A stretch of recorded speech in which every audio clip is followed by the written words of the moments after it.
There's something scary I found out about this side of the road. It is untouched for a reason. Okay? Before you build anything here, you have to consult the, gods or the elders. I don't really know how they explained it, but this is really scary. I actually saw a Baba doing some incantation very close to the river that is also close to the road, and I could literally smell the magic in the air. Like I got goosebumps all over. It was so creepy. So if you're from Ezeagu, Umumba, please explain to us what this is and what the traditions are.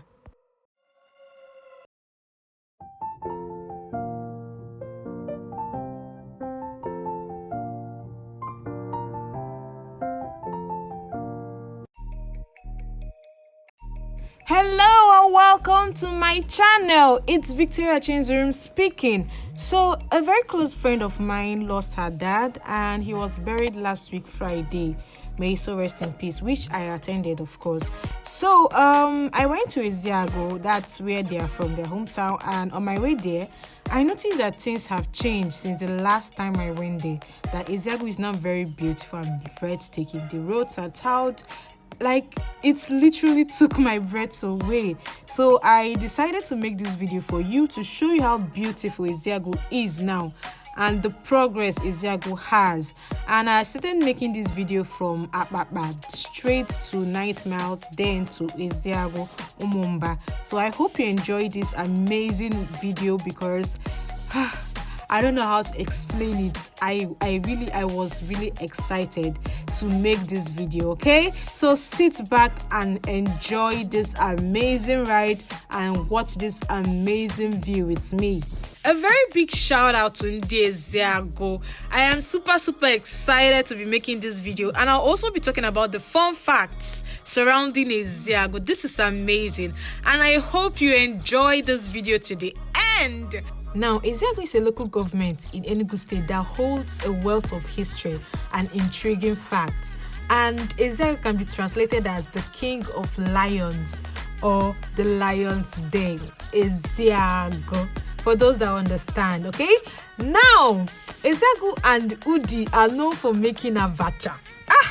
The abacha sweet diet. These people have a rich cultural heritage and they are good at traditional dances, music and festivals.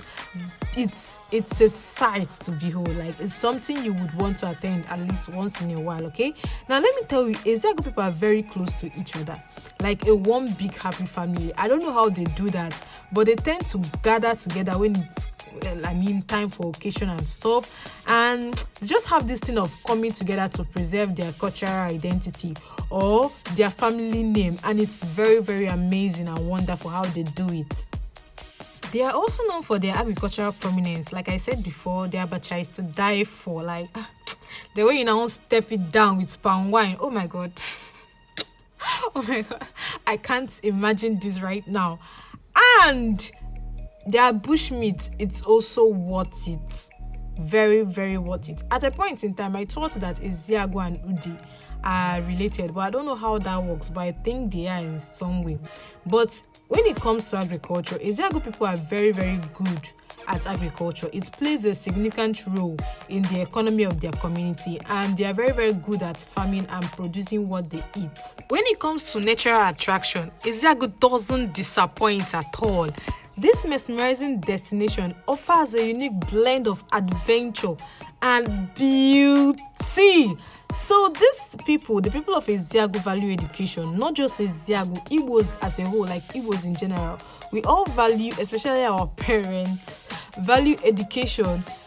And in each community, they have various educational institutions from primary to secondary, and there are some communities that also have universities. So it's to show you how much Igbos value their education here in Nigeria. Now, Ezeagu holds a historic significance in the fight of Nigerian independence. One notable figure is Mbanefu, a pioneer of the Nigerian independence movement. Okay, Ezeagu is a truly remarkable place to explore, especially their food.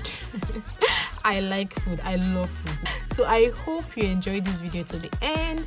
And my Ezeagu people, please, if you have something to add or you feel like I missed out something, kindly let me know in the comment section, because I would love to learn more. And don't forget to like and subscribe to my channel, because it will be an amazing road trip, okay?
Now, this is the road I was talking about in the beginning of this video. I really don't know what is going on here. Like, at a point, we had to follow the side of the road. That's when we got to that river. We had to follow the side of the road, not even the main road itself. So if you know anything that is going on in this area, please let us know in the comment section. We would really like to know about this.